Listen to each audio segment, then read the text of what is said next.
Hello everyone, welcome back into this channel, and today I would like to show you the tutorial how to create a planner on a Google Sheet by iOS or iPhone. So the things that we have to do: open your Google Sheet application, and after that just go click this plus button and just go click the choose template to make you easier creating the planner. And now the template that you need to use for creating a planner is a to-do list. Here you just need to click it to open it. Wait until the process is generate, and this is the look whenever we open or succeed create or generate the template. And after that we just need to make all this part is blank and uncheck this part.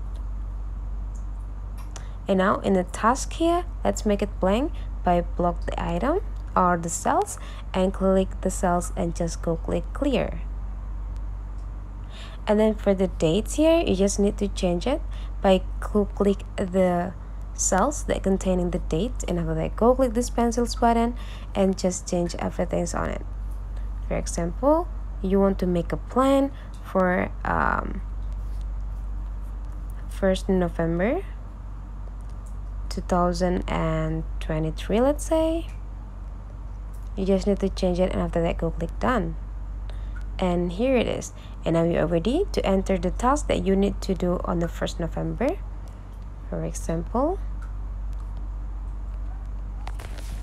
a math exam. And whenever you're done, you just need to go click done.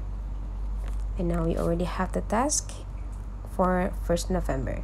You just need to do the same. Go click the cells on the dates, enter the specific dates. For example, on the 5 November 2023,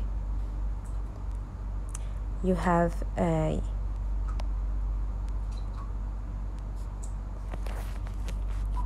guitar competition, and after that you just need to go click done.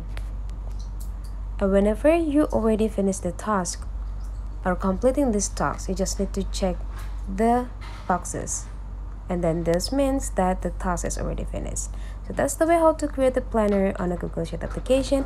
If you find that this tutorial today is useful for you, don't forget to subscribe into this channel.